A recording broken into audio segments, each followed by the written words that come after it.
Bienvenue sur Info 83, merci de nous suivre. Les élections municipales, le deuxième tour en tout cas, se déroulera dimanche 28 juin. Vous le savez, Info 83 suit depuis le début de la campagne la Seigne-sur-Mer, la ville de la Seigne-sur-Mer. Il y a encore 4 candidats en lice. Le maire sortant, bien sûr, qui a regroupé sa liste avec celle de l'écologiste Luc Patin-Trégé. Il y a Nathalie Biquet, il y a également Sandra Torres et Serge Daninos qui n'avaient pas été qualifiés pour le second tour. Voilà les listes en lice. Et bien sûr, le Rassemblement national qui a obtenu lors du premier tour les résultats, en tout cas, 15,61% des voix. Le candidat du Rassemblement national, Dorian Munoz, est avec nous. Bonjour Dorian Munoz, Bonjour. bienvenue. Bonjour à vous. Avec Patrick Issartier, donc nous allons pendant plus d'une heure, bonjour monsieur Patrick, plus d'une heure donc aborder 6 thèmes. Alors les thèmes sont l'écologie, l'environnement, les constructions, la circulation ou le déplacement, les parkings. Nous allons parler peut-être de la gestion de l'eau, la gestion des déchets, de la propreté, bien vivre à la Seine-sur-Mer, la sécurité également, la sécurité avec la surveillance par caméra, la police municipale, voilà, le centre-ville. Nous allons revenir effectivement sur le centre-ville de la Seine-sur-Mer avec le NPNRU, le nouveau plan de renouvellement, de rénovation urbaine. Comment redonner vie et envie de revenir au centre-ville de la Seine-sur-Mer. Nous allons bien sûr évoquer les quartiers nord, les quartiers sud, Tamaris, parler de tourisme, parler de loisirs, de culture, bref, un programme complet, l'économie également, et les finances. Et nous terminerons d'ailleurs par ce thème. 6 thèmes pour lesquels vous aurez à peu près 9 à 10 minutes pour vous exprimer. Dorian Munoz, ça vous va ? Très bien. Voilà. Comment allez-vous tout d'abord ? Très bien, très bien. Puisque nous ne nous sommes pas revus depuis, effectivement, depuis la crise Covid-19. Comment s'est passée cette crise pour vous en tout cas ? Bah écoutez, comme tout le monde, c'était bien calme. On est resté à la maison, on a bien écouté les consignes. Et puis on s'est forcé quand même à faire de la politique tous les jours avec un thème ou deux par jour. Est-ce que vous en avez profité pour revisiter, pour réfléchir à votre programme, pour revisiter ou non, vous suivez tout simplement le programme ? Ce sont les directives, par exemple, du Rassemblement national France ? Non, du tout, c'est un programme qui a été fait localement pour les Sénoises et les Sénois, fait par des Sénois et des Sénois. Donc il est resté tel quel. La seule chose qui a changé en réalité, c'est les priorités. Ma priorité, c'est la sécurité, je vous l'avais déjà dit, la sécurité des biens et des personnes. Et maintenant, c'est aussi la sécurité économique et sociale, puisque après, malheureusement, cette crise sanitaire du Covid-19, il va y avoir une crise économique et sociale qui va se préparer. Il va falloir être prêt. Allez bien, nous allons en parler dans le 5e volet avec l'économie, certainement les finances également, et Patrick Issartier, qui va également vous poser des questions. Patrick, on va commencer d'ailleurs par la question traditionnelle de Patrick. Vas-y. Tout à fait. Mon ami. Donc la première d'entre elles, la métropole a de plus en plus de compétences et les mairies sont un peu délestées de leurs prérogatives. Comment situez-vous une ville comme celle de la Seine-sur-Mer par rapport à la métropole ? Quelles sont encore vos prérogatives qui vont vous rester en tant que maire ? Moi, c'est tout simple. Pour ce qui est question de la métropole, je vais défendre l'intérêt des Sénoises et des Sénois. Ce qu'on ne fait pas d'ailleurs depuis trop longtemps. Donc je vais aller à la métropole avec mon bâton de pèlerin et puis je vais aller défendre les intérêts des Sénoises et des Sénois, tout simplement. Vous pensez que le maire de la Seine, Marc Villemot, en poste, donc, et son équipe ne défendent pas les intérêts, en tout cas ? Ils se contentent de très peu, en tout cas. Mmh. Ils se contentent de très peu.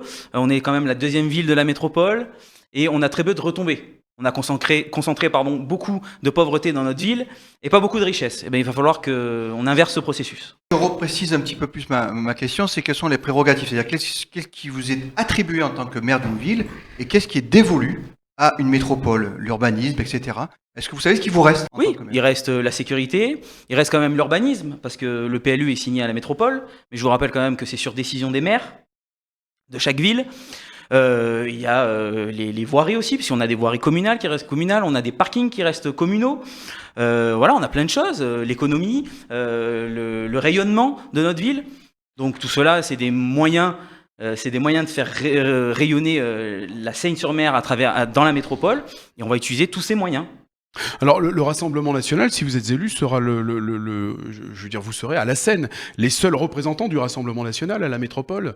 Les élections sont pas finies encore. Et les élections il reste hier, Sifour. Oui. Et si vous êtes le seul, donc pour vous, ça crée des conditions particulières ou bien non ? Non. D'accord. Non, il faudra tout simplement voir avec le président de la métropole, voir avec mes confrères vice-présidents, puisque normalement je serai vice-président si je suis élu maire aussi. Et puis on travaillera tous ensemble pour l'intérêt général de la métropole. Avez-vous justement des relations avec Monsieur Bocaletti, pour ne pas le nommer, qui est le plus proche de la Seine-sur-Mer? Est-ce que vous avez des réunions communes? Est-ce que vous avez des objectifs communs? Oui, on a un objectif commun. D'ailleurs, on nous le reproche assez souvent. On partage avec tous les candidats de la métropole, et ceux d'ailleurs qui ne sont plus candidats aujourd'hui, le projet tramway, qu'on porte à bout de bras depuis déjà 6 ans. C'est des genres de choses où on va continuer à demander à avoir un tramway, par exemple, à la métropole. Et oui, il y a des réunions, bien sûr, pour s'entendre sur la position adoptée vis-à-vis de la métropole. Alors nous allons aborder avec Dorian Munoz l'écologie, ça fait partie du premier thème donc que nous allons aborder, écologie, environnement, je l'ai dit tout à l'heure, les constructions. Alors justement les constructions, tiens, on veut avoir tout de suite votre avis par rapport aux constructions et notamment aux logements et aux projets Coste Chaude, Gué-Versant, Bois Sacré. Vous avez une position par rapport à ces programmes, à ces projets de logement qui ont fait la couverture médiatique pendant de nombreuses semaines ici à la Seine-sur-Mer? Oui, j'ai une idée générale sur ces constructions. Moi, je ne souhaite pas vous allez stopper ces projets ou pas du tout? Alors, je ne souhaite pas faire des constructions pour faire des constructions tout azimut. Ce que je veux, c'est que les Sénoises et les Sénois qui vivent déjà dans la ville vivent mieux, vivent bien. Donc, pour moi, créer encore des logements, augmenter la population, à l'heure d'aujourd'hui, ce n'est pas à l'ordre du jour. Je préfère que les Sénoises et les Sénois vivent mieux. Voilà. Parce que je considère qu'on n'a pas les infrastructures qui vont avec. Alors, donc, c'est-à-dire qu'en fait, c'est dans votre programme, hein, je l'ai vu, prioriser les Sénois et les Sénoises dans l'attribution de logements sociaux. Là, on parle de logements sociaux. Mais dans les constructions, ces programmes, ces projets-là, vous allez les stopper, vous allez remettre en cause leur... Pour ceux qui peuvent être modifiés, on va les modifier. Je regrette une seule chose, c'est de ne pas avoir siégé déjà à la métropole pour faire entendre la voix des Sénoises et des Sénois lors de la dernière mandature. D'autres candidats, d'autres adversaires avaient cette possibilité, ne l'ont pas fait, ont préféré s'abstenir, faire les gros bras à la Seine, et puis à la métropole, voter main dans la main toutes ces décisions avec Marc Vimot et Falco. Pour moi, il est hors de question, par exemple, de voter favorablement ou simplement de m'abstenir pour Coste Chaude. Alors c'est un exemple. Vous ne le mettez pas en avant dans votre programme. Hein. Il n'y aura pas de construction, d'autres constructions à la Seine-sur-Mer. Non, je préfère. J'ai écrit dans mon programme d'ailleurs que je préfère rénover en réalité les constructions existantes afin de préserver déjà toutes les zones boisées et toutes les zones vertes. Et lorsqu'on ne peut pas réhabiliter parce que c'est trop insalubre ou c'est pas adapté, il faudra raser pour reconstruire. Alors, je reviens un petit peu sur Coste Chaude, même tous ces bâtiments. La loi SRU, Solidarité et Rénovation Urbaine, oblige les villes de 60 000 habitants, comme la Seine, d'avoir 25% de logements sociaux. La Seine est à 19%. Quel est votre point de vue? Est-ce que vous préférez payer des amendes ou vous mettre en légalité? Alors, on n'a rien à la Seine. On n'a pas d'argent, on a les constructions, mais on n'a pas les 25%. Moi, ce que je veux dire quand même, c'est qu'avec 19%, on est le bon élève de la métropole. Le bon élève de la métropole. Donc, quelle est votre position par rapport à la métropole et par rapport à ces amendes il faut que tout le monde fasse un effort sur les logements sociaux. Tout le monde. Toutes les villes de la métropole. Donc aujourd'hui, on est à 19%. On va normalement continuer à faire cet effort-là. Il va falloir que les autres villes commencent aussi à faire l'effort. Alors vous dites il faut. Comment vous allez procéder justement pour que les autres villes fassent cet effort? Au nom de la solidarité métropolitaine. On est tous en train de nous parler de solidarité métropolitaine, mais quand c'est positif, il n'y en a plus. Quand c'est pour les logements sociaux, il y a la Seine-sur-Mer. Quand c'est pour la décharge, il y a la Seine-sur-Mer. Moi, je veux inverser ce processus. Et pourquoi aujourd'hui, donc, cette solidarité ne s'applique pas? Je ne sais pas, puisque peut-être que les gens ont intérêt. Peut-être que certaines personnes ont intérêt à avoir des logements sociaux sur leur ville pour paupériser la population. Pour que je comprenne bien, oui. Donc il y a une mutualisation des quotas par ville. On peut prendre dans son ensemble la métropole pour avoir 25% de logements sociaux à la Seine. Moi, ce que je sais, c'est qu'on est à 19%. Qu'on est le bon élève de la métropole. Ce que je sais aussi, c'est que moi, je veux bien faire des logements sociaux, mais je veux donner la possibilité aux gens d'avoir un toit sur la tête. Et de ce fait, je suis pour l'accession à la propriété.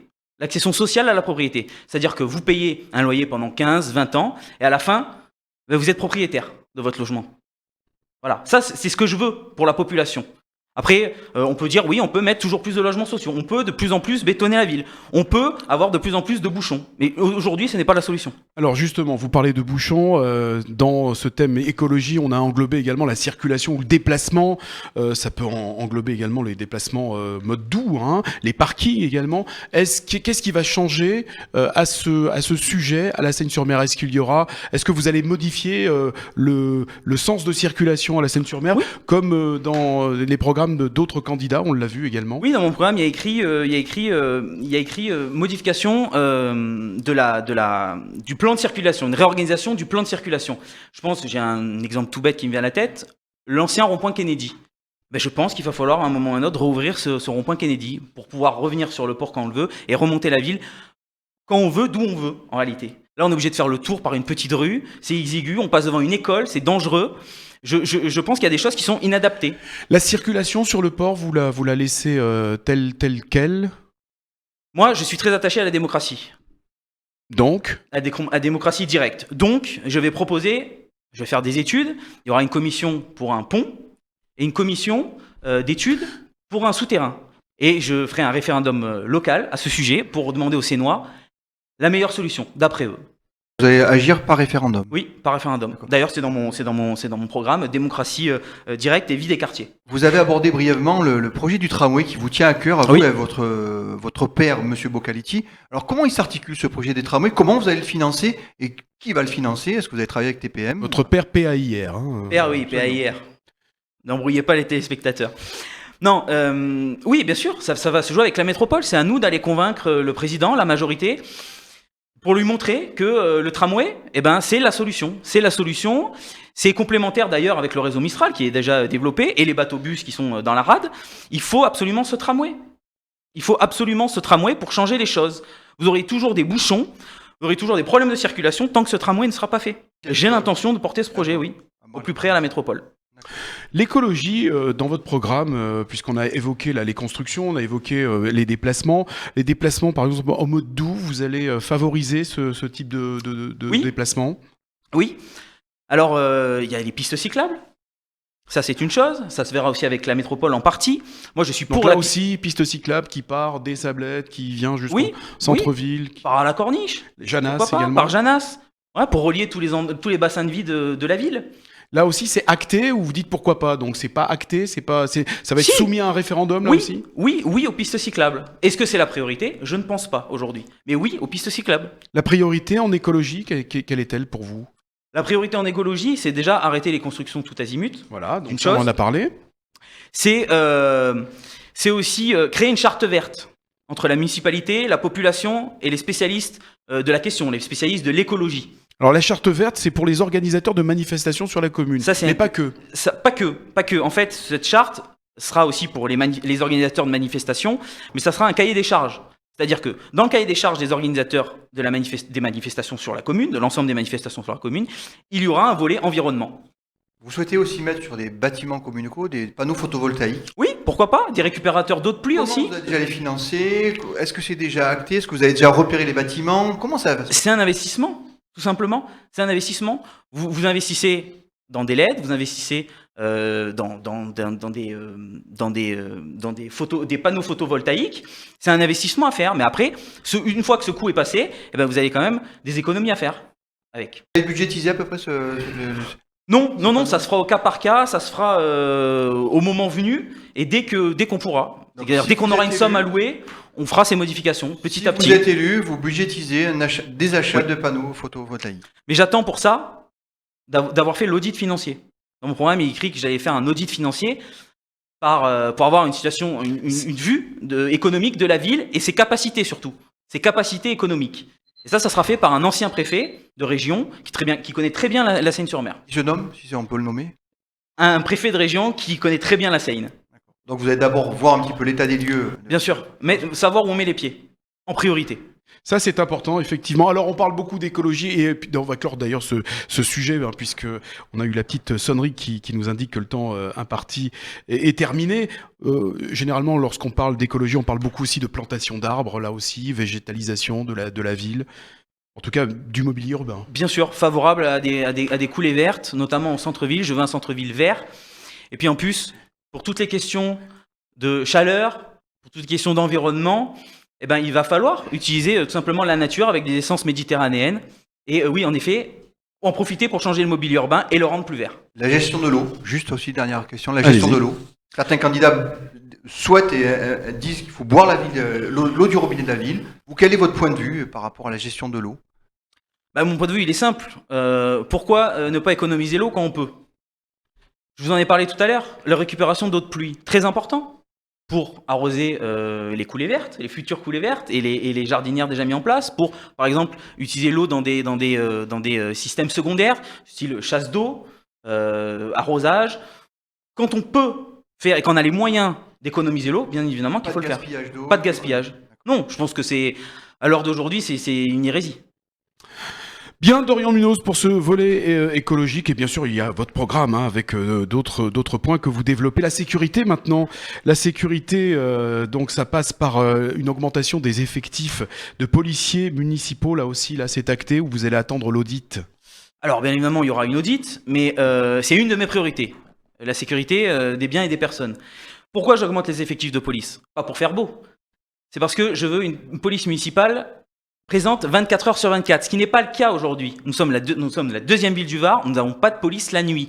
Après minuit l'hiver, après 2 heures du matin, même si le préfet dit que ce n'est pas utile. Qui me montre pourquoi ce n'est pas utile alors. Parce que si la police n'est plus utile, qu'est-ce qui est utile?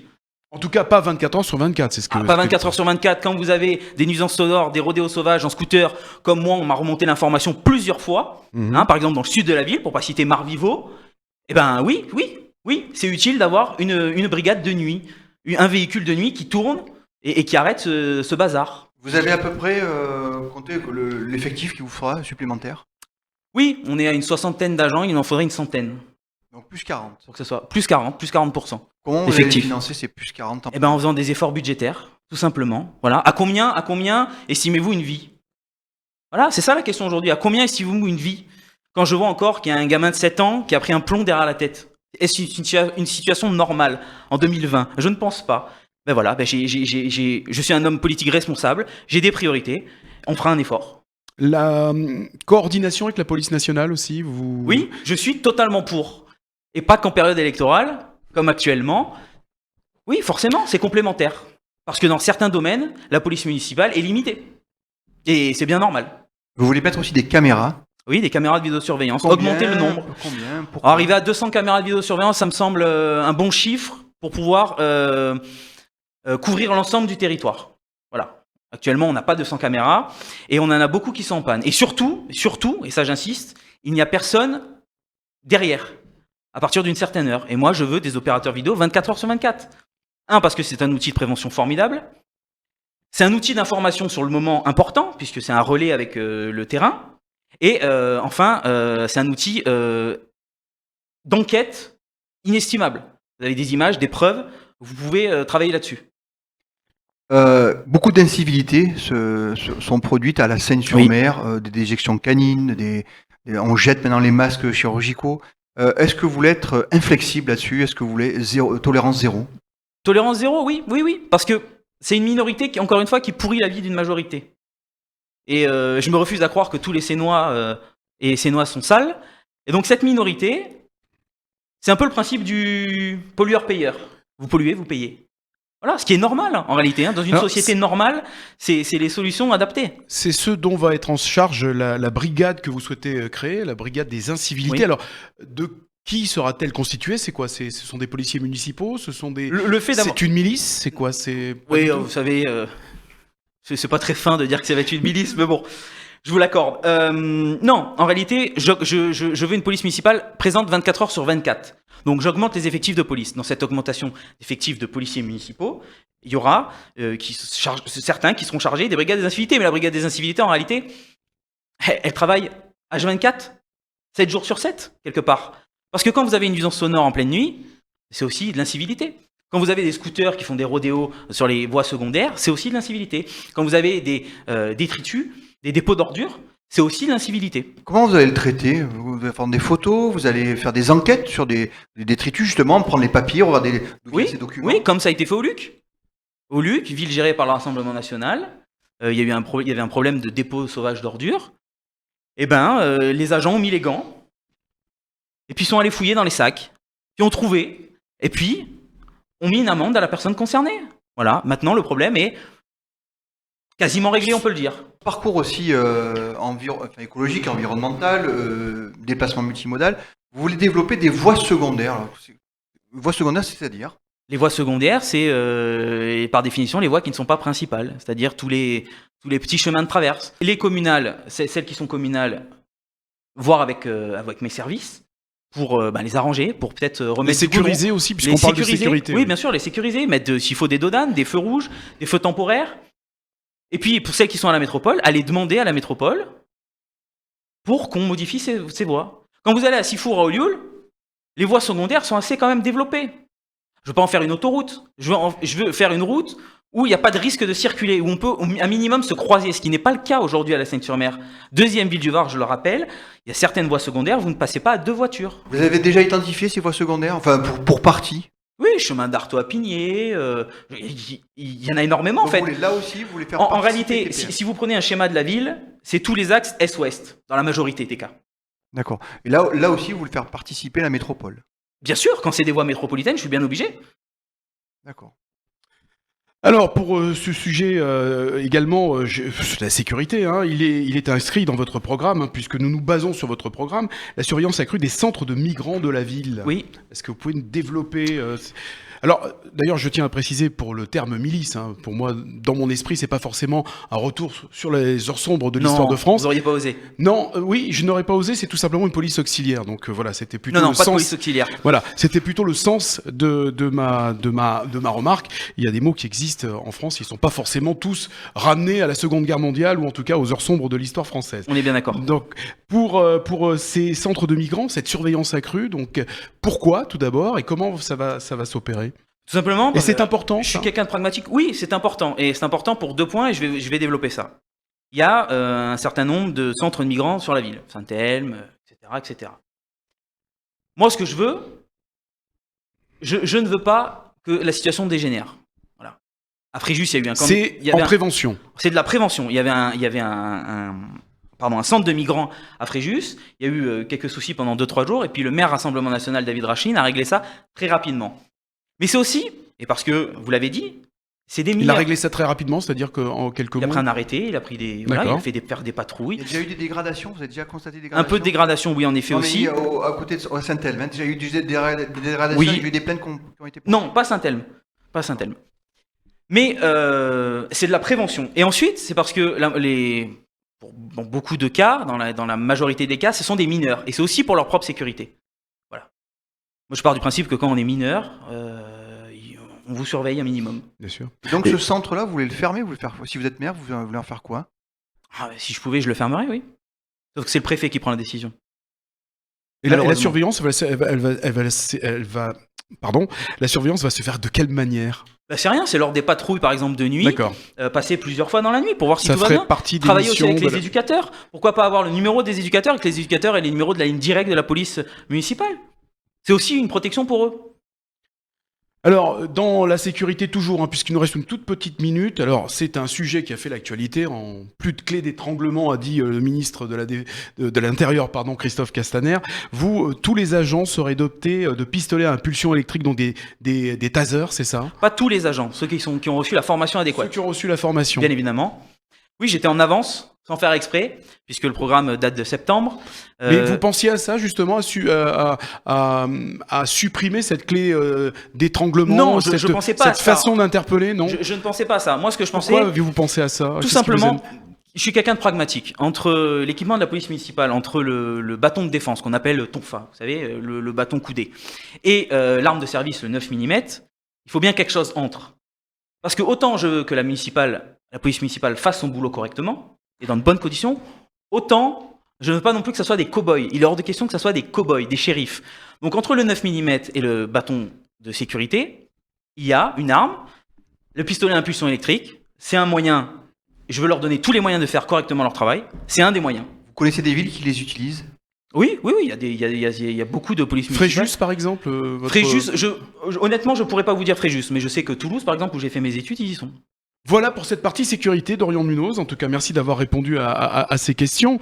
On va passer maintenant à un sujet aussi important, hein, c'est les quartiers, c'est l'harmonisation de la ville. Alors le centre-ville, bien sûr, je vous le disais en liminaire, comment redonner vie, comment au centre-ville, comment faire revenir la population dans le centre-ville, comment attirer les commerçants également.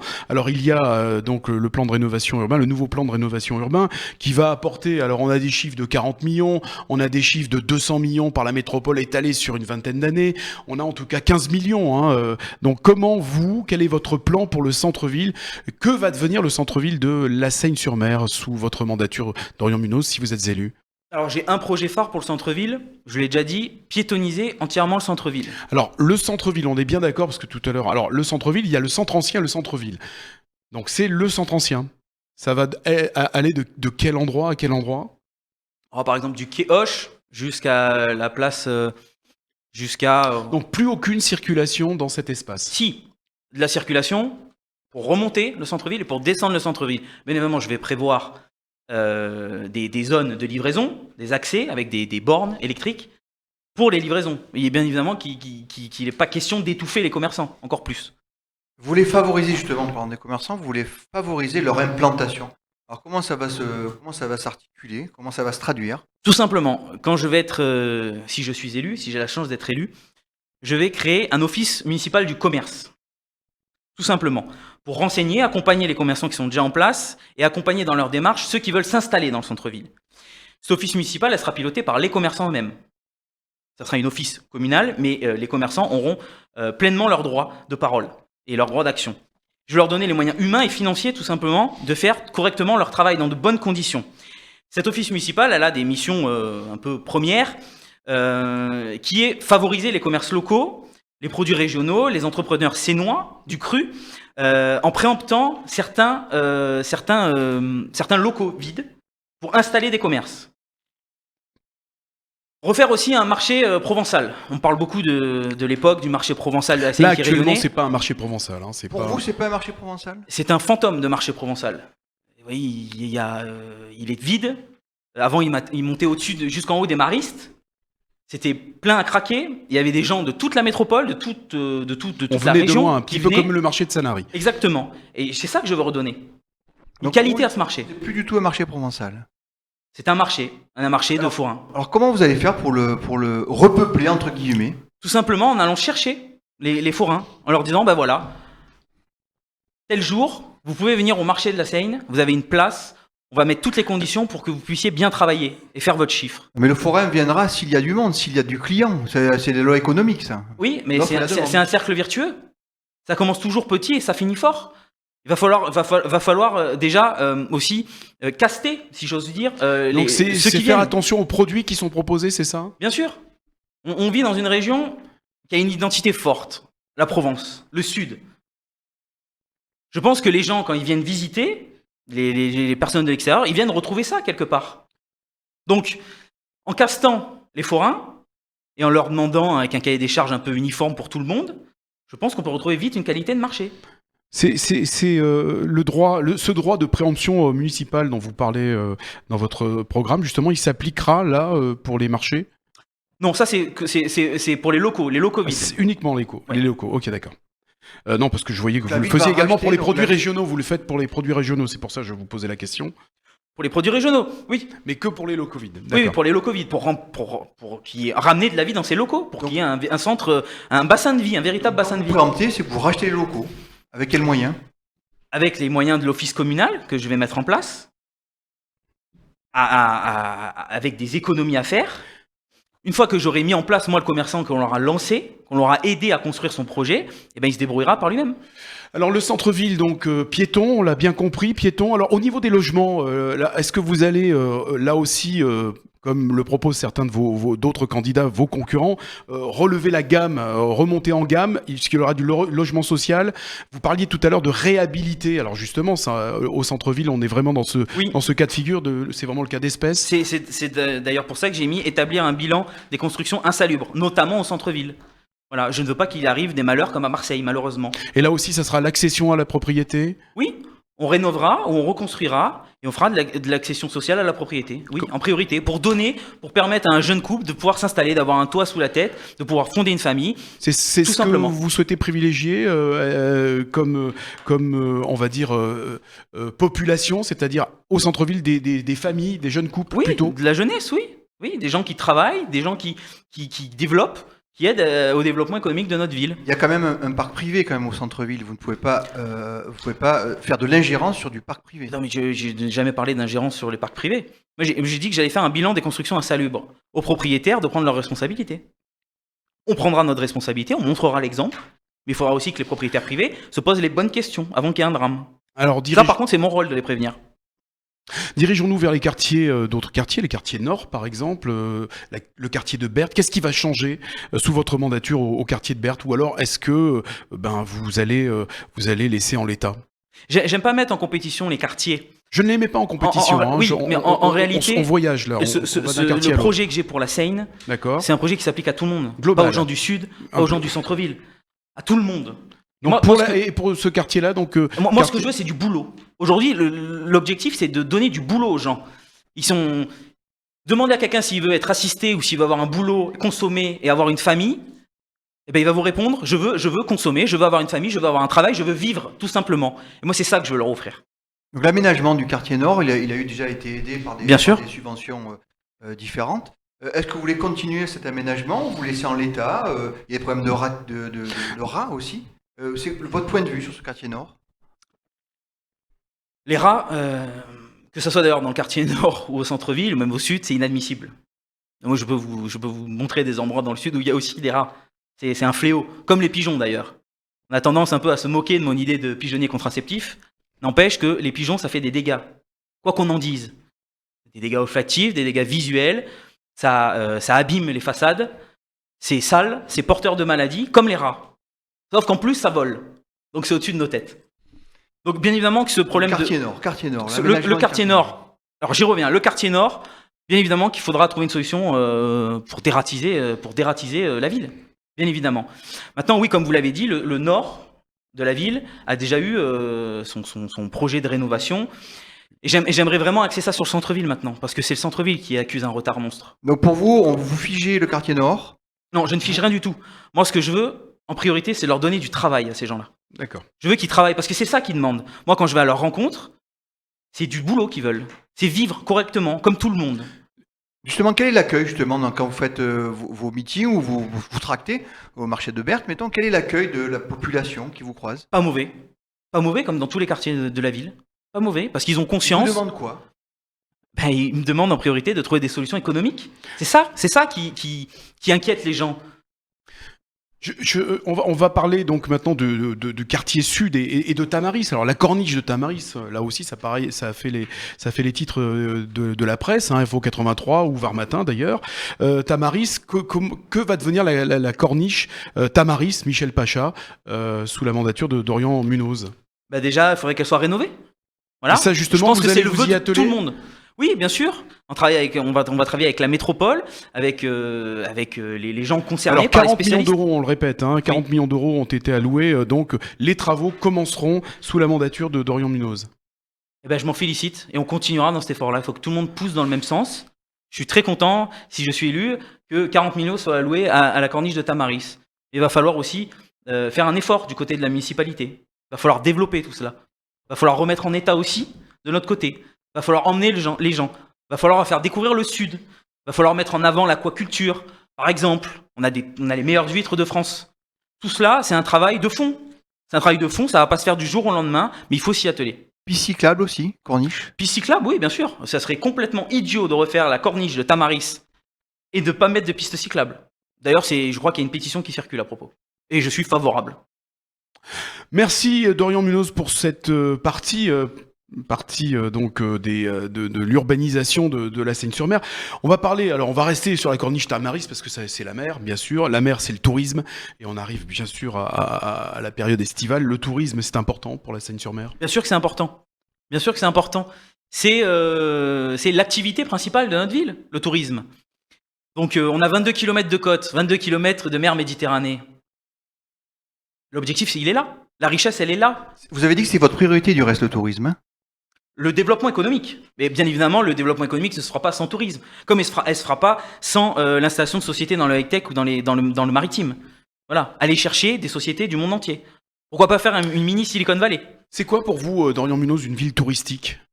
Une ville touristique, c'est une ville qui vit, qui reçoit de la population Voilà, extérieure. il y a beaucoup d'estivants. Oui, des estivants. Mais moi, si les gens ne veulent pas d'estivants, moi, je veux bien les accueillir dans notre ville. Il n'y a pas de souci. On a des sites remarquables. On a la Corniche, vous l'avez parlé, mais on a aussi la forêt de Janas.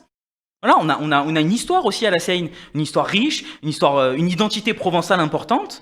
Et si les gens demain veulent venir visiter la Seine-sur-Mer, eh ben, je dis banco.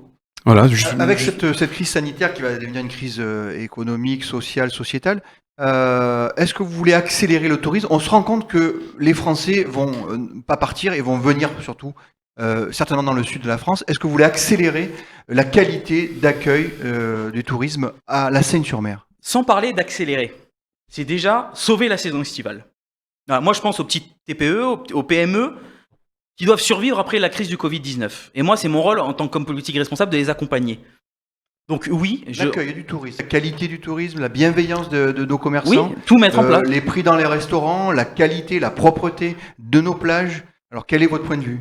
On va parler des plages. Les plages, on a un souci. La plage des Sablettes, vous savez que le sable part tous les hivers, tous les étés, enfin avant la saison, il faut la rensabler. Voilà. Ça, c'est un véritable problème. Mais ça se réglera avec la métropole. Avec monsieur Gilles Vincent. Eh ben, on va trouver des solutions ensemble, mais on va faire quelque chose. C'est comme le port de Saint-Elme. Tous les ans, il y en a un problème de Posidonie. Tous les ans, les Posidonies reviennent. Et tous les ans, eh ben, on a des Posidonies jusqu'au coq de bateau. Ça, il y a une odeur effroyable. Tout ça ne met pas en avant notre ville. Tout ça ne participe pas au développement économique de notre ville. Tout ça ne participe pas au tourisme de notre ville. Est-ce que vous allez créer une charte de qualité pour la Seine? Une charte de qualité à quel niveau? De tourisme, charte de qualité de tourisme, il y en a qui existent évidemment, qui sont faits par le CRT, etc. Oui, pourquoi pas? Vous avez décidé de dire, voilà, il faut que, à minima, nos commerçants, nos plages soient comme ça. Et peut-être en vous inspirant effectivement d'autres exemples, d'autres communes. Oui, mais moi je ne suis pas contre la charte, si vous voulez. Si ça permet de centraliser toutes les bonnes idées et d'avoir un cahier des charges réel, papier, pour que les commerçants s'y retrouvent et les professionnels du tourisme s'y retrouvent, pourquoi pas? Pourquoi pas? Au l'heure d'aujourd'hui, j'ai pas imaginé une charte en tant que telle. D'accord. Au niveau des activités aussi, culturelles, des animation également. Est-ce que vous avez un projet de festival, justement, pour la Seine, d'activités culturelles? Alors mon grand projet, j'en ai parlé beaucoup avec vous, c'est la création d'une ferme pédagogique aux abords de Janas. Ça, c'est mon projet un peu phare, celui qui me tient à cœur, pour faire revenir les Sénoises et les Sénoises, mais pas que d'ailleurs, les gens aussi de l'extérieur, dans la nature, voir des animaux, voir des potagers, voir voilà, un maraîcher, comment cela fonctionne, un lapin, à quoi ça ressemble pour les petits. Voilà, tout ça, je veux remettre les Sénoises et les Sénois dans la nature. J'ai ensuite la création d'un festival de musique classique. Je l'ai écrit dans mon programme, avec les jeunes espoirs de la discipline. Si la Seine peut promouvoir les futurs professionnels, les futurs, disons génies même, de cette discipline, eh ben, je dis oui encore une fois. Je dis oui encore une fois parce que ce genre de manifestation plaît. Pourquoi plus la musique classique, par exemple, alors qu'on est dans le sud, c'est plutôt des musiques chaudes? Pourquoi pas de la samba? Pourquoi pas de... Parce que ça existe déjà. Voilà. Tout simplement. Ça existe déjà. Il n'y a pas de musique. C'est une création là. Hein, oui, là c'est totalement une création de musique classique. Oui, c'est totalement. C'est un projet que je porte. J'ai pas mal de personnes. Enfin, j'ai une ou deux personnes dans ma liste qui ont fait le conservatoire de musique et qui apprécient aussi la musique classique. J'ai trouvé que c'était une idée pertinente, que ça peut aussi emmener un autre genre de culture aussi. Alors le festival existant justement, puisqu'on parlait de samba et de musique, on va dire de musique du monde, hein, existera toujours, sera bien aussi sûr. promu bien également. Sûr. Vous écoutez de tout? Ah, j'écoute de tout, moi merci. Aussi. Ça tombe bien. Parfait. La culture passe aussi par le cinéma. Il y a un projet qui est vieux d'une trentaine d'années aux ateliers mécaniques. Quelle est votre position? Vous savez qu'il y a des procédures qui sont en cours. Il y a une association qui fait des procédures. Donc, quelle est votre position? Est-ce que vous souhaitez avoir un cinéma? Est-ce qu'il se situera là si vous le souhaitez ou ailleurs? Moi, je pense que la Seine, en tant que deuxième ville du Var, mérite son cinéma. La population mérite de pouvoir aller au cinéma dans sa ville. Donc, bien évidemment, je suis pour le cinéma. Je suis aussi pour la création d'emplois. Donc, ça, vous voyez, ça tombe bien. Je suis pour ça. La seule chose qui me dérange en réalité, c'est les infrastructures. Je vous en ai parlé, c'est ma grande inquiétude, c'est que les infrastructures ne suivent pas. Parce que si c'est pour avoir encore plus de bouchons et louper la séance, ça ne sert à rien. Voilà. Si je suis élu maire, je ferai bien gaffe à que les infrastructures suivent. D'où ma question, est-ce que vous voulez le laisser là, en l'état, au même endroit, c'est-à-dire à l'atelier mécanique, ou le déplacer ailleurs? Non, ça me semble un bon endroit si on lui donne toutes les qualités pour que ça soit un bon endroit. Donc vous allez modifier un petit peu Et j'aimerais, oui, modifier. Je vais me battre pour le ça. permis? Oui. D'accord. Plus de places de parking, un meilleur accès. Voilà. Pourquoi pas, je voulais aussi créer un skatepark. Je n'en ai pas parlé. J'en ai pas encore parlé, du moins. Pourquoi pas mettre un skatepark aussi aux abords? Alors vous voulez renforcer également la culture scientifique en rapport avec la mer, Oui. bien sûr, la Méditerranée. Et là, vous allez créer des événements municipaux. Ils sont déjà Oui, il y a dans la les fête de la cartons. science. Non, alors ça existe déjà. Il y a la fête de la science, etc. Moi, j'ai axé ça sur la mer parce que c'est un peu notre joyau. Et au 21e siècle, on parle aussi d'écologie. Il faut pas aussi parler de la mer. Et moi, si je peux permettre aux jeunes et aux moins jeunes d'ailleurs de s'approprier cette mer, je vais le faire. Je vais le faire en partenariat, par exemple, avec l'université de Lyon. Pourquoi pas? Et la maison Michel Pacha. Pourquoi pas? Donc ça, c'est parmi les projets. La création de la route touristique également, ça aussi vous en parlez. Donc, Oui, on est fiers de notre touristique histoire, et historique. donc on va la montrer. Toutes ces animations, toutes ces créations, tous ces festivals par exemple, où le but c'est d'attirer Oui. le plus de monde possible qui viennent et de la métropole et de la région Bien sûr. et de la France Bien entière. sûr. Vous allez donc en communication, vous avez justement c'est votre dada, c'est votre credo, la communication. Vous allez porter la voix de la Seine par votre communication ailleurs. Vous allez C'est tout simple, faire pour ça. je me suis donné une mission. Redonner à la Seine sa place de seconde ville du Var. Et je vais m'en donner les moyens, que ce soit dans le domaine sécuritaire, dans le domaine financier, dans le domaine économique, dans le domaine culturel. Il faut que notre ville rayonne. Et ça Vous se avez fera. bâti une liste, vos policiers sont bâtis justement pour attaquer tous ces projets. Bien sûr, bien sûr. Vous avez ma seconde de liste, Isabelle de Lyon, qui est une spécialiste des finances. Vous avez mon troisième de liste, Pascal Vaucher, qui est un spécialiste du littoral, des mouillages forains, de l'accueil des plaisanciers, des grands projets. Voilà, je peux vous donner d'autres exemples. J'ai une professeure de français dans ma liste, Dominique, qui est totalement apte à s'occuper de la culture, par exemple. Bien sûr que j'ai fait une équipe en fonction de mes aspirations. On va glisser avec les croisières, ça va nous permettre d'aborder l'économie d'ailleurs. C'est l'avant-dernier thème que nous vous avons réservé, d'ailleurs comme à l'ensemble des candidats. Les croisiéristes, pour vous, c'est une manne financière. Vous allez développer cette activité économique? Bien sûr, quand j'aurai les installations je le ferai. Quand les quais seront électrifiés, oui. Pourquoi quand les bateaux de croisière s'arrêtent à la Seine, ils vont à Toulon? Moi, je ne comprends pas. Peut-être qu'on ne met pas les choses en place. Peut-être que rien n'est fait dans ce sens-là. Moi, si je peux leur donner envie de découvrir le centre-ville de notre ville, mais pas que. Pourquoi pas la forêt de Janas? Pourquoi pas le sud aussi? Là aussi, il y a des choses à faire. Je vais le faire. Je vais le faire. Parce que de toute façon, on ne peut pas avoir que la pollution et pas les retombées économiques. On peut pas avoir que les... Enfin, je veux dire, Oui. c'est incompatible. Alors d'aujourd'hui, regardez Brégaillon. Brégaillon, pendant le confinement, tout le monde n'a plus voulu de ses bateaux. Whoop, on les a mis à la Seine-sur-Mer. Ah voyons. On a la pollution, mais on n'a pas les retombées économiques. Non, c'est hors de question. Hors de question pour moi. Ouais, ça va changer. Alors vous parlez de Brégaillon justement.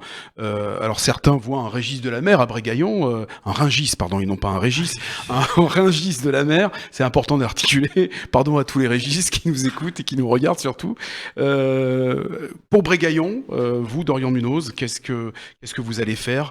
Les CNIM, vous les soutenez, je suppose. Bien sûr, aussi. bien sûr, bien sûr. J'ai été un des premiers à prendre part, à soutenir les syndicats. Je suis contre le démantèlement des CNIM. Voilà, j'ai peur qu'il y ait une OPA hostile sur les CNIM.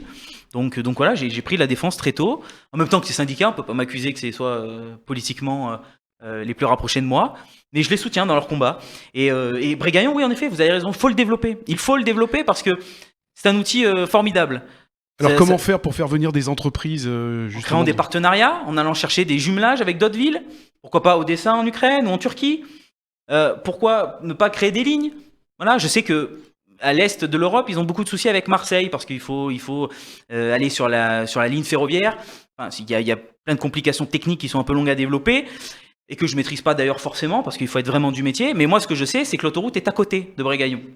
Donc ça peut devenir un port de fret, idéal. Vous avez l'accès sur l'Italie, vous avez l'accès sur l'Espagne, vous avez l'accès même le nord. pour le Nord, pour la Belgique, pour la Hollande.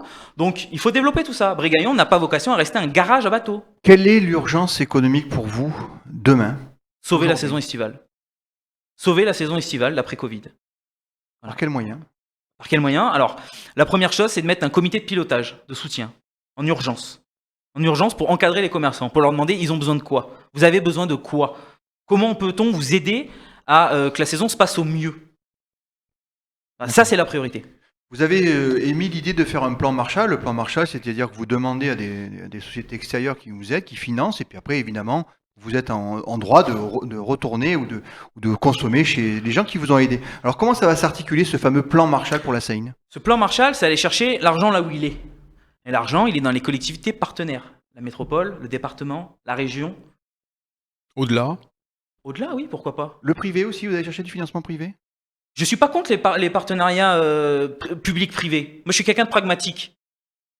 Si ça peut rendre service, si ça peut aller dans le sens où je veux aller, pour le bien-être de la Seine, pour l'intérêt des Sénoises et des Sénois, j'hésiterai pas. Donc, injecter massivement de l'argent dans plusieurs points économiques de la Seine-sur-Mer? Massivement, je sais pas, mais injecter de l'argent, recevoir de l'argent. Comme je vous ai dit tout à l'heure, en début d'interview, on a concentré toutes les pauvretés à la Seine-sur-Mer sans jamais avoir de richesse. Il va falloir que ça change. L'avenir aussi de la métropole passera par là, passera forcément par le développement économique de la Seine. Il y a un adage qui dit on ne prête qu'aux riches. A priori, la ville de la Seine n'est pas forcément très riche. Comment vous allez vous contourner cet adage? On prête aux riches et aux persévérants aussi. Aux persévérants. D'accord. Ceux qui croient en leur projet et ceux qui défendent leur projet. Si besoin, comme certains le disent, autres candidats bien sûr, hein, certains, c'était pas péjoratif, faire attention à ce que l'on dit, avoir recours à l'endettement, à nouveau, pour aider les Sénoises et les Sénois, les commerçants, par exemple, l'économie locale. C'est pas une solution pour moi. C'est pas C'est pas une pour solution vous. pour moi, malgré que le contexte économique soit favorable. Alors je vous dis pas que j'en aurai jamais recours si je suis élu. Je vous dirai pas que j'en aurai tout le temps recours. Faudra voir. Pourquoi c'est Vous pas une endettez, solution? hein, excuse-moi Thierry, plus vous endettez, plus de dettes. On va essayer au minimum. Oui, au minimum. Ce que je veux déjà, par rapport à la dette, c'est renégocier les emprunts bancaires. Vous savez qu'on a une dette, un capital qui coûte de l'argent, mais on a aussi des intérêts dans une dette. Combien coûte à la Seine l'endettement? 130 millions d'euros de dette. Endetté, Donc, mais combien ça coûte par an? par an, ça coûte presque... Pour charger la dette, quoi, servir la dette. Le problème, c'est que on a très peu de capacité d'investissement. Et le très peu qu'on a, on le met pour régler les intérêts de la dette. Donc, la chose prioritaire pour moi, c'est de régler ce problème. Régler ce problème, payer le moins d'intérêts possible en travaillant et en demandant aux emprunts bancaires donc de travailler sur ces emprunts bancaires.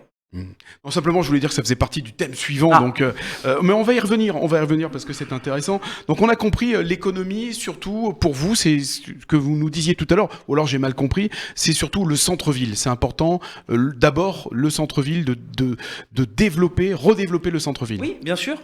Développer le centre-ville, mais je vous ai parlé aussi de la corniche, du sud de la ville. Développer les activités balnéaires, les activités sportives, les activités nautiques, et aussi la forêt de Janas. En fait, c'est un trio. Il y a le centre-ville, C'est la ville il entière. y a la côte, et il y a la forêt de Janas. Ben, je m'appuie sur les atouts naturels de la ville. Bien sûr. Je suis pas plus bête qu'un autre. Je vois qu'il y a des atouts qui sont sous-exploités. Développons-les. Il y a un bassin économique aussi important pour pourvoyeur d'emploi, c'est la zone des Playes. Plus de 15 ou 17 000 employés. Est-ce Oui. que vous avez rencontré ces acteurs? Est-ce que vous avez une action à mener auprès d'eux? J'en ai rencontré une partie. J'en ai rencontré pas tous, malheureusement. J'en ai rencontré une partie. Moi, mon objectif, c'est oui. On a une zone qui marche relativement bien, il faut le dire. Il faut le dire quand c'est vrai. Moi, ce que je veux, c'est la développer. Et j'irai chercher des entreprises, notamment dans le domaine du high-tech, comme je vous disais, ou maritime, pour développer encore plus cette Et zone. quand vous dites j'irai chercher, vous savez où vous devez aller pour Comme je vous ai dit, je vais mettre en place un office communal Voilà. du commerce et de en l'artisanat. fonction, d'accord. Et en fonction, j'irai mandater des personnes pour qu'ils aillent chercher ces sociétés. On a un art de vivre à vendre. On a une qualité de vie à vendre. Donc, j'ai un rêve à moitié avoué, je vais vous le dire, c'est pourquoi faire une mini Silicon Valley? Ça serait formidable. Donc vous allez être le super VRP de la Seine-sur-Mer. Écoutez, je vais essayer, du moins. Je vais me battre pour. Alors pour faire une mini Silicon Valley, hein, le rêve est tout à votre honneur. Hein, c'est grand. C'est quand on voit ce que c'est devenu. Il faut des connexions quand même. Sans faire de mauvais jeu de mots.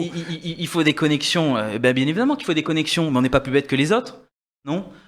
J'ai deux mains, j'ai un cerveau, j'ai une volonté, et j'irai chercher les contacts. Je vous ai dit, l'intérêt... Non, mais ce que je voulais dire par là, c'est est-ce que vous les avez déjà? Est-ce que vous avez anticipé ou pas du tout? J'en ai certains, voilà. J'en ai certains, je le garde pour moi. Des investisseurs dans votre, sous le coude? Des projets, oui, des projets de cet ordre-là, oui. Des projets d'ailleurs un peu atypiques. Mais ce que je veux dire, c'est que sans effort, sans volonté, vous ne faites rien. Je vous l'ai dit tout à l'heure, la métropole, le développement de la métropole toulonnaise, d'ailleurs la métropole toulonnaise, la métropole Toulon-Provence, Méditerranée, elle passera forcément par le développement de la Seine. Forcément. La Seine est incontournable pour vous? Incontournable pour moi aujourd'hui. Dans le futur, en tout cas, incontournable. Si, mettons,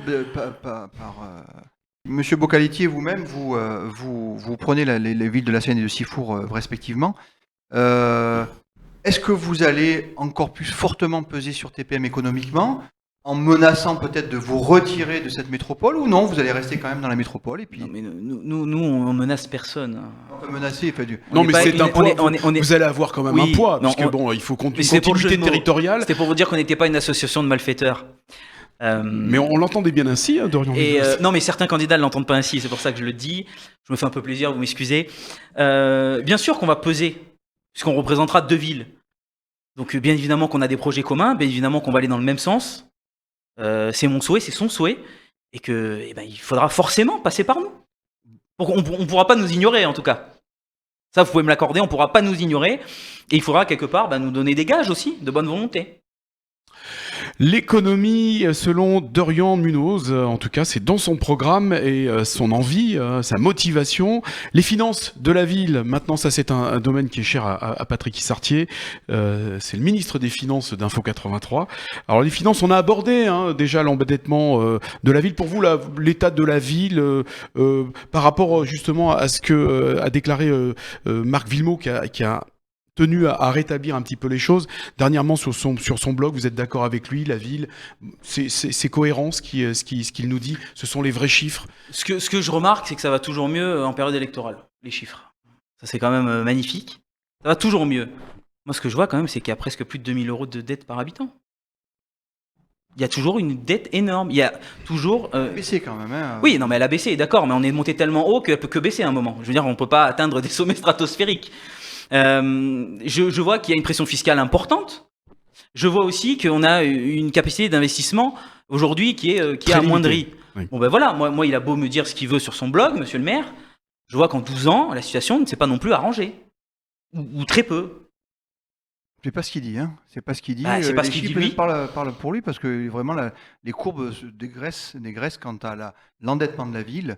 Et c'est passé de 12 ans, de 99 ans à 11 ans. Oui, voilà, à 12 ans. Exactement. Pour la durée d'endettement. Exactement. La moyenne, c'est 10 ans quand même. La moyenne d'endettement d'une ville. C'est entre 8 et 10 ans. D'accord. Donc on est quand même au-dessus. Donc concernant les finances, vous avez parlé tout à l'heure, en préambule avec notre entretien, que vous allez faire un audit. Oui. Alors, précisez-nous, l'audit de quoi? De tous Un les audit, services, un audit complet de la situation financière de notre ville. Vous avez un doute sur la situation de la ville? Non mais moi, par principe, je n'ai pas de doute. Moi, ce que je veux, c'est de savoir où je mets les pieds. Je veux savoir où je mets les pieds. Donc, je vais faire un audit complet de la situation économique. Un audit complet de la situation économique, mais aussi de sa capacité de développement économique. Vous comprenez bien ce que je dis? D'ailleurs, on peut aller où avec la situation actuelle? Comment on va d'un point B alors qu'on est au point A dans cette situation? Moi, c'est ça que je veux savoir. Et une fois que j'aurai ça, je vais informer tous les Sénoises et Sénois. C'est-à-dire qu'en fait, la situation est catastrophique et vous ferez avec ou sans J'ai un peu une petite idée quand même sur la situation économique. Alors justement, quelle est cette idée? Parce que ça, c'est important. C'est ce que les Sénoises et les Sénois veulent savoir. Mais justement, c'est ce que je suis en train de vous dire. Et je vais faire un audit, pas pour le garder pour moi, pas pour me faire plaisir, pas pour avoir un papier de plus dans mon bureau. C'est pour le montrer aux Sénois. Moi, je veux pas que les Sénois me croient ou ne me croient pas d'ailleurs. Je veux qu'ils voient la réalité en face. Donc après cet audit financier, tout le monde aura la vérité en face. C'est quoi votre petite idée alors? Maire en place, excuse-moi Thierry. Oui. Vous dites que la confiance n'exclut pas le contrôle. Exactement. D'accord. Bon. Ce qui est normal, non? Enfin, je pense. Oui, bien sûr. Faut et aussi, à partir du moment où vous serez aux affaires, vous ferez comme bon vous semble. Enfin.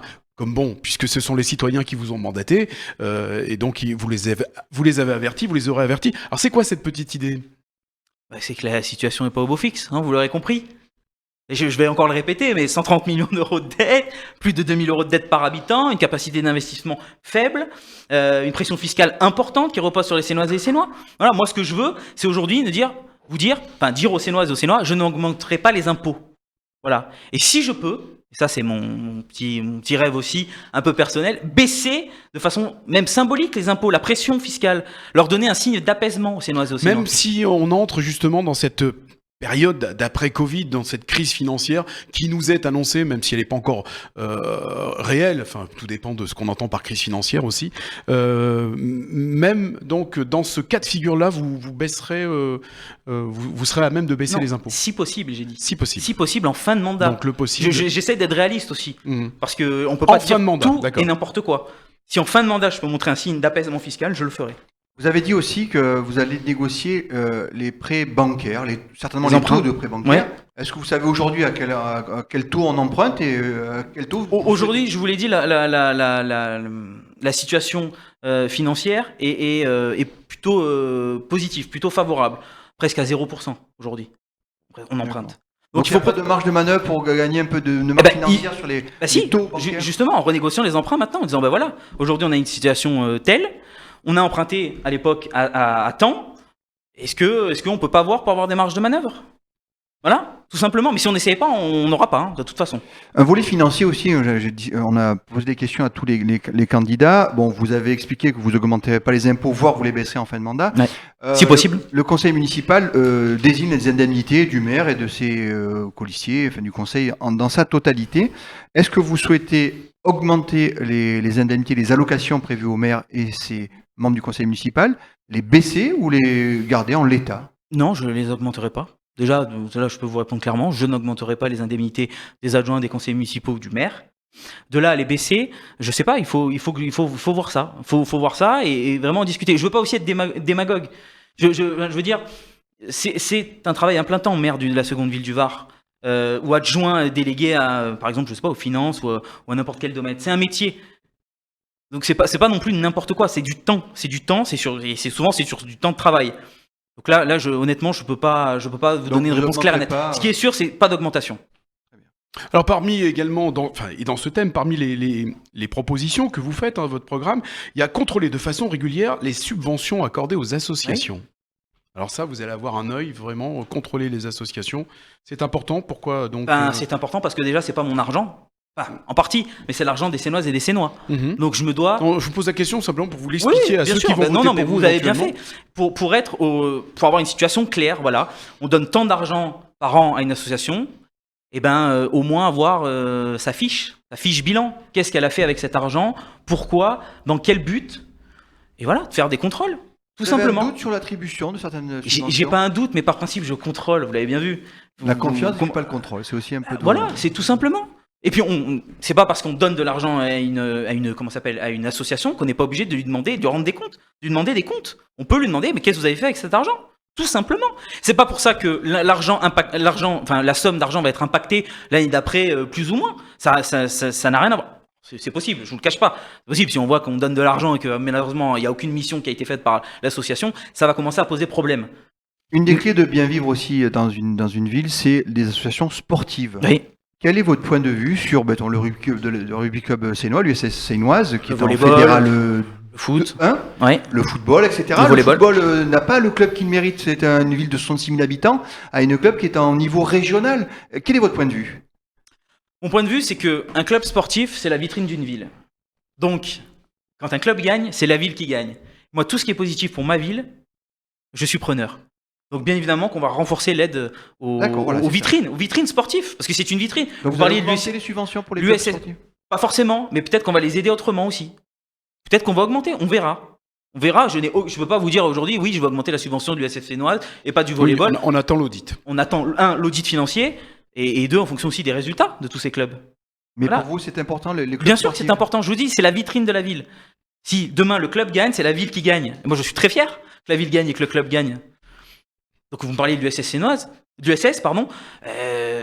l'US Sénoise, comme vous voulez, c'est quand même quelque chose d'important. C'est un club connu et reconnu, et si on peut les aider à notre niveau, on le fera.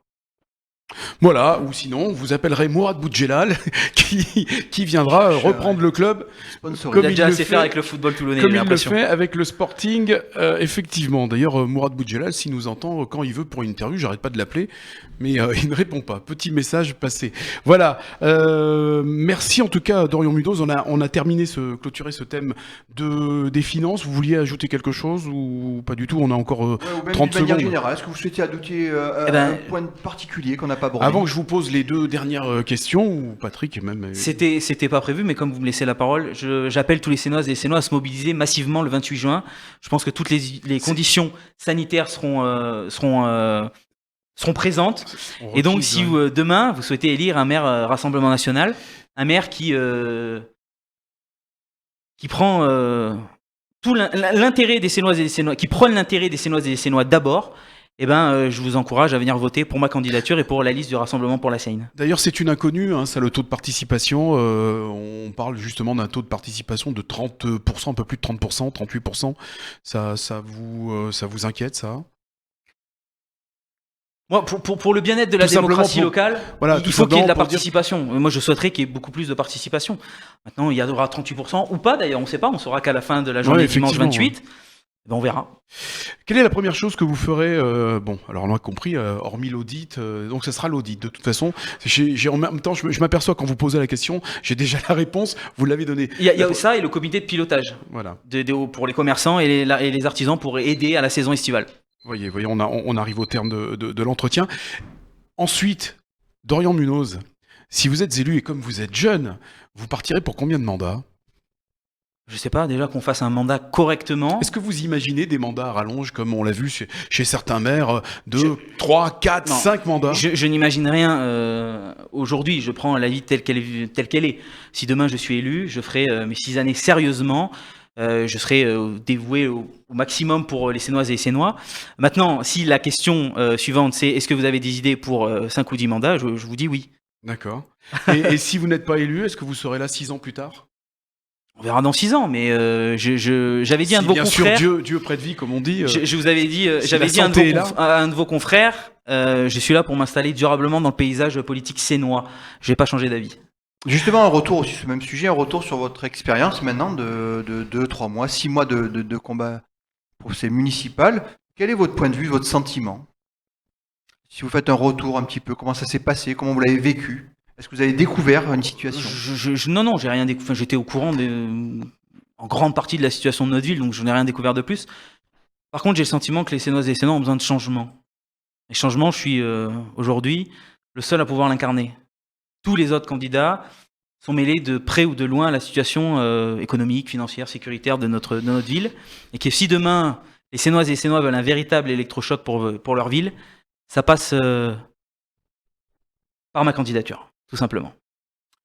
Bien, Dorian Munoz, comme on l'a dit à tous les candidats, et puis c'est une série d'enregistrements qui s'est fait le lundi 20... alors, décidément, j'ai du mal avec ce 22 juin. Donc lundi 22 juin, et qui est diffusé un peu plus tard dans la semaine sur Info 83. C'est le dernier de la série des candidats que nous avons reçus, les 4 listes. Hein. Donc merci, on vous souhaite bonne chance, bien sûr, comme à tous les candidats. Et puis rendez-vous peut-être lundi après les élections, si vous êtes élus, on fera une interview si vous nous l'accordez. Très bien, bien je sûr, vous l'accorderai. Info 83. Merci à vous, merci pour le travail que vous avez mené tout le long de la campagne. Je tiens aussi à rappeler Merci beaucoup. comment on l'a fait, hein, c'est qu'on a été bienveillant tout au long de cette campagne et même au long de ces dernières interviews et on a voulu gommer toutes les aspérités négatives de la campagne. Voilà, et on espère encore une fois, et là je m'adresse à tous ceux qui nous regardent, que dans vos commentaires vous saurez également le faire. Soyez constructifs, voilà, et si vous avez des questions, on n'y répondra pas puisque de toute façon pour nous les candidats maintenant ne reviendront plus sur Info 83. Merci à toutes, merci à tous, merci Patrick, merci Dorian. Merci à vous, merci à vous. Merci Dorian. Et à bientôt sur Info 83.